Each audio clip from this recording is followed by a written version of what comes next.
বাচ্চা থেকে বড় এমন কেউই নেই যে পুডিং পছন্দ করে না, তাই না? কিন্তু একটা পারফেক্ট সিল্কি স্মুদি পুডিং কিন্তু সবাই বানাতে পারে না।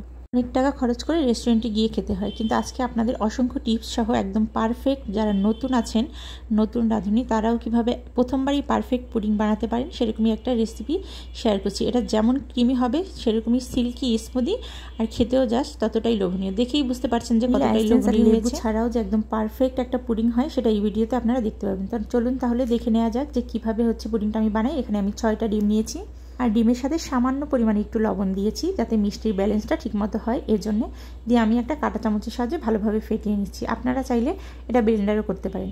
আর এখানে আমি 150 গ্রামের মতো চিনি ব্যবহার করেছি 6টা ডিমের জন্য। এবার চিনি দিয়েও কিছুক্ষণ ফেটিয়ে নিলাম।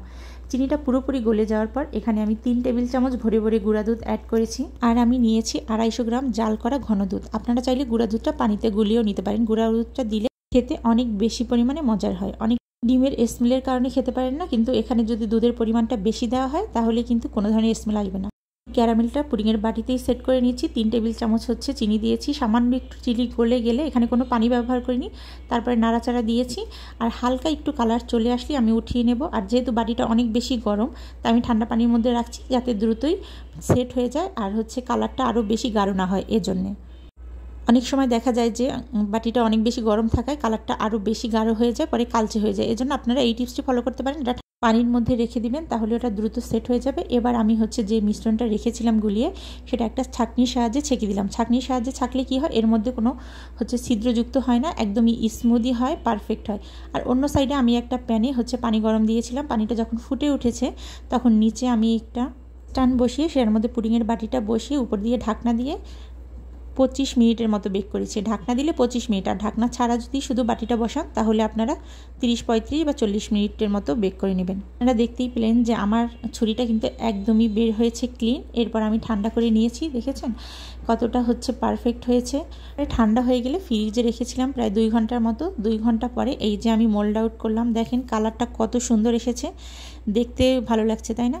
কালার যদি এরকম সুন্দর আসে দেখতে কিন্তু বেশ ভালো লাগে। এই যে কেটে একটু দেখিয়ে দিচ্ছি কতটা হচ্ছে স্মুথ হয়েছে আর সিল্কি হয়েছে, আর খেতেও ঠিক ততটাই মজা হয়েছিল। আমি যেরকম মেজারমেন্ট বলেছি ঠিক এইভাবে যদি চিনির পরিমাণ, দুধের পরিমাণ আর হচ্ছে ডিমটা নেন তাহলে আপনাদের পুডিং একদম পারফেক্ট হবে। আর হচ্ছে ডিমের কোনো গন্ধ আসবে না ভ্যানিলা এসেন্স ছাড়া বানালেও। টিপসগুলো ফলো করে যদি নতুন কোনো রাঁধুনি হচ্ছে পুডিং বানাতে চান তাহলে আপনার পুডিংও একদম পারফেক্ট হবে, প্রথমবারেই আপনি সফল হয়ে যাবেন। কেমন লাগলো পুডিংয়ের রেসিপিটি অবশ্যই কমেন্ট করে জানাবেন। আর নতুন রেসিপি পেতে আমার পেজটি ফলো, লাইক, শেয়ার করে পাশে থাকবেন। গলা বসে যাওয়ার কারণে কণ্ঠটা এমন শোনা যাচ্ছে, তারপরে যারা ধৈর্য ধরে কষ্ট করে দেখেছেন তাদের অসংখ্য ধন্যবাদ। সবাই ক্ষমা সুন্দর দৃষ্টি দেখবেন। আজকে এই পর্যন্তই। আল্লাহ হাফেজ। সবাই ভালো থাকবেন। আসসালামু আলাইকুম।